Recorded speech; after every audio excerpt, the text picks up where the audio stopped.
আমি আমার জীবনে যদি কোনো বড় সড়ো পাপ করে থাকি, হ্যাঁ মানে সবচেয়ে বড় সড়ো পাপ হেড হইতেছে বরিশাল্লা মাদার চোদ লগে মিশা। হ্যাঁ এরকম মতো মাদার চোদ আর কোথাও নাই, আমার মনে হয় দুনিয়ার কোথাও নাই। ঠিক আছে, মানে ভাই ওগর ভিতরে এত প্যাস, হ্যাঁ মানে যত কুটনামি, যত বান্দারামি, যত গিবতখোর, যত সুগলখোর, ঠিক আছে ওগর ভিতরে পাইবেন। ওরা মানুষের ভালো দেখতে পারে না, ঠিক আছে কিভাবে মানুষটা টাইম না নিচে নামাইবো, মানে এরকম প্রচেষ্টা নিয়ে সবসময় থাকি। আর সব থেকে যেটা ওর অভিজ্ঞতা যেটা বেশি হেড হইতেছে সুগুলখোর। একজনের কথা আরেকজনের লাগাই কেমনি গিট্টু লাগাই রাখবো, একটু একটা লাগাইয়া এমন প্যাচ লাগাইবো মানে এই গিট্টু খোলার সাধ্য মারামারি কাটাকাটি মানে না পর্যন্ত মানে এই গিট্টু ছুটবো না। ঠিক আছে, মানে গিট্টুটা লাগাই আস্তে করে সুন্দরভাবে বয়ে থাকবো। মাঝে মধ্যে মনটা চাই কি যে এই বরিশাইলা করে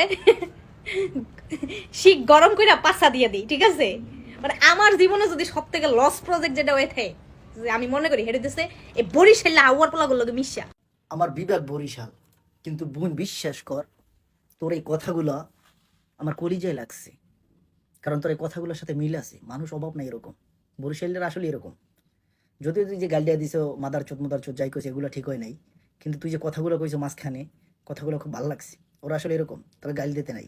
সব দেশের মানুষই, সব জেলার মানুষ একটু আছে ভালো মন্দ মিলিয়া, গালি দিতে নাই। তবে তোর কথাগুলোর সাথে মিল আছে। আর কথাগুলা যা বলছো, আমার পিছনে কিছু মানুষ আছে ঠিক এরকম, মানুষের ভালো মানুষ চোখে দেখতে পায় না, তা আবার বরিশাল জেলার মানুষ, এটা বাস্তব। কেউ উপরে উঠলে আর কেমনে টাইনে নামাইবে চিন্তায় থাকে সবসময়।